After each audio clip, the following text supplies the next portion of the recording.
Hi folks, happy Wednesday. Hopefully some folks are watching. I know that thanks for bearing with me last week. As some of you know, I was on vacation and I decided to really get away, and so I didn't end up doing town hall last Wednesday. I know Jim stepped in just briefly.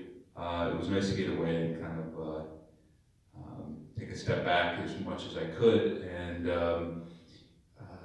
actually, Monday, Tuesday, today, this week, I actually, I'll admit it, for the first time in a long time, I actually look forward to coming into work. So that's a good thing, and I guess that's what vacations are all about, to kind of refresh and re-energize. So quite a few things to go over today. First and foremost, I was just outside about 10 minutes ago here in Williamsville, and I want to report that the Goosenator is on patrol. It's March, so we actually already have some mating couples showing up at our doorstep of the pond, and the Goosenator's out there chasing them away. So we're on patrol for the Goosenator, so that's a great thing. Just some updates. So we know that we've continued to evolve with our visitation for independent living, and I understand that that's going very well. So just to reiterate, for potential visitors that are completely vaccinated, we have a process for that. They just have to give us a copy of their vaccination card and their ID, and then we have a schedule for allowing them in. And for non-vaccinated, they just have to give us copies of getting a test, both an antigen and a PCR, and we have a process for allowing them in as well at both campuses, and that's going well. That process will continue for a bit. As with any process that we have in place right now, we're going to continually look at these processes, as the community gets more and more vaccinated, and as COVID rates continue to go down, and with the direction of the CDC, et cetera, we are going to continue to evolve. So with our visitor policies, those will continue to evolve, but this one will stay in place for a bit. Visitation is now open for skilled nursing and assisted living residents, for visitors, family members, etc., to visit in their rooms or apartments. We have to test them before. There's a process for that. It's by appointment, so it's going well. The folks in the health center tell me that that's going well. They have reached out and continue to reach out to potential visitors and family members, and we have a process in place for getting them tested and making sure that they're here and they can visit with their loved ones. So that continues to evolve as well. It's great that that's happening, that there is active and on-site visitation now throughout our campuses, throughout our continuum. And again, that'll continue to evolve, and we're happy to do that. We're gonna, do it conservatively and safely, but we are going to evolve over time. Dining, we're 2 or 3 weeks into dining, and I understand that that's going well as well at both sites. Right now it's 2 people to a table, you're a little bit spread out, reservations, etc. But I know that residents are just very excited to be able to go back to some normal dining again. Certainly the food tastes better with good service and good presentation, so we're certainly happy and thrilled. Grab and go with the cafes started last week. That started a little bit slowly, but that'll build up as well. Paul mentioned to me this morning that the cafes, at least in Williamsville, and probably Gate Circle as well, will start offering hot food at lunch and perhaps dinner within the next week. I can tell you that next Wednesday, when I do this town hall next Wednesday, by the way, these Wednesday town halls, this format that you're used to, will continue at least through the month of April, because change is happening kind of fast and furious. So, the goal eventually is to not do them at all anymore, to go back to normal. But at least through April, we'll be doing the Wednesday town hall. So back to dining. So at the next Wednesday's town hall, this meeting, I will update you on more specific dates for regular service within the cafes, both here in Williamsville and at 8th Circle.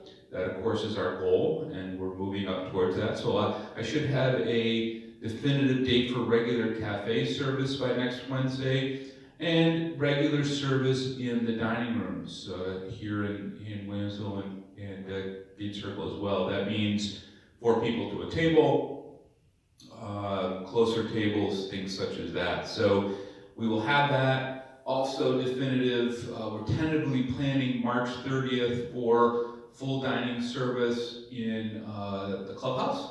And so we're on pace for that as well, but I will definitively give you that date and commit to it by on next Wednesday. Really that week, which is the week of the 29th, that's really what we're looking at for full service cafe, full service dining rooms, and opening up the clubhouse.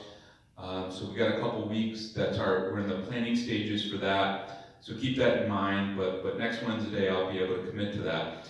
And then, eventually we're still going to allow food delivery, but we are going to go back to charging you for that delivery sometime in April. So again, as we continue to normalize all of our dining venues and all of our dining offerings and services, and as becomes safer and safer to use those services and to move through the community, we will get to a point where we will still deliver food to you if that's your choice, but there will come a point where we'll be going back to charging you for that service, probably sometime maybe mid to late April. Ongoing vaccinations. So we have our last clinic with Walgreens is actually set up as part of this ongoing process for next Tuesday, which is the 16th. And that is just a second dose clinic. So there's a handful of residents and a handful of staff members and a handful of health center residents who had gotten their first dose a few weeks ago. And Walgreens is coming in to complete that cycle, give them their second dose. And then Walgreens, as part of the ongoing New York State Department of Health long-term care process, will be done as our partner, effective on the 16th. Moving forward from the 16th, we will still be doing what we're calling mini clinics.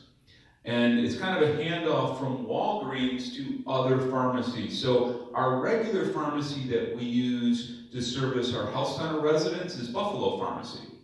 So Buffalo Pharmacy, starting after the 16th, will actually be coordinating with us to do ongoing mini clinics. And these mini clinics we will be contacting them on an ongoing basis when we have new employees, new residents, or current employees that have decided to get the vaccine that are ready in kind of 10 dose segments. So when we have a combination of new employees and current employees and new residents, either independent or within the nursing home, that are yet to be vaccinated, and the combination equal to around 10, we will contact Buffalo Pharmacy and set up a clinic. And they will come in and they will give those folks the shots, and then they will come back, and then it will continue along that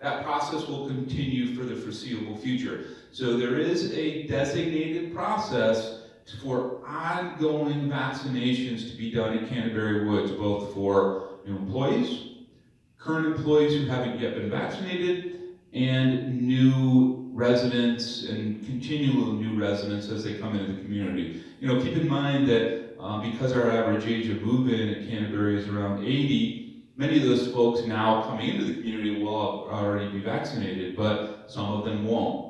So this will be through Buffalo Pharmacy. It will be ongoing for the foreseeable future. It will actually be the Moderna vaccine. So these mini clinics through Buffalo Pharmacy will be Moderna, will not be Pfizer. It's just the way the system is working out. And as you're keeping tabs on that, that vaccine is done every 4 weeks. The first shot, and then 4 weeks later, the second shot. So just wanted to make everybody aware that just because our Walgreens clinics are stopping does not mean that we won't have continual vaccine available at Canterbury Woods. We will. It will just come in these mini clinics, and we'll be scheduling moving forward. Also next week, we're doing fitness classes now, and we're ramping up on our cultural arts offerings, and I know that Canterbury University is starting to get back on schedule, and resident committees, and so on and so forth, so that's fantastic, and expect an update on some of those things next Wednesday as well, as we continue to evolve with our fitness offerings and our cultural arts offerings, etc. The final thing. I know the CDC has just come out to say that, kind of is evolving their mask rules, saying that if people that are fully vaccinated, that if they're in a gathering amongst fully vaccinated people, they don't have to wear a mask, and that, there's other things out there, which is great, and, it gives us all hope, and we see the evolution and more and more people getting vaccinated. So what I'm saying is that you will continue to see all our staff members at Canterbury Woods be masked. So when we're out as staff members at all sites, it's mandatory that we have a mask on as we're moving and working with our residents and so on in all our public spaces. That will not change for the foreseeable future. In the mid-70s, percentage-wise, our staff is vaccinated at this point, which is a very high number statistically, but some aren't for a variety of reasons. So all staff members are mandated to continue to wear their masks. For residents, not going to mandate it. I think it's good practice to continue when you're in your public spaces, moving around, gathering. It's certainly good practice to continue to wear your mask. I think that it's evolved, and with everybody having been vaccinated, with the processes that we have placed to limit visitors to outside of the common areas at this point. You shouldn't see visitors in any of the common areas yet. You shouldn't see visitors in the dining rooms yet, so it's still going to be just staff and residents. It's good practice, folks. Please don't let your guard down totally yet as you're moving around the communities and gathering together, going in and out of the dining rooms and so on. It's still good practice to wear your mask. I'm just highlighting that. Again, not going to mandate it. Our staff is not going to, really enforce it anymore. I certainly am not. I think we've gotten beyond, I know we've gotten beyond that point, which is a great thing. But I just want to remind everybody that, it's not perfect out there yet. So, obviously I traveled last week. I was in Charleston, South Carolina, which is, completely different, I can tell you, to Western New York in terms of the way they view mask usage. While I was there, the governor of South Carolina actually dropped the mask mandate in that state, so things changed overnight there, which is a little disconcerting. Even though I'm fully vaccinated, I'm still, it's been a year, so you're still kind of uneasy with the whole situation. I'm getting better with it, but understandably, I know we're also uneasy with the whole situation. My shock value actually was fine until I got on an airplane on Sunday, and at both legs of my trip, the planes were completely full. Now, on the plus side, there's a mask mandate federally on all aviation, so they're very strict on that, which is a great thing. Nobody balked, and so on. Went into the Charlotte airport, and except for the masks, which everybody was wearing, or for the most part, it was as crowded an airport as I've ever experienced in my life.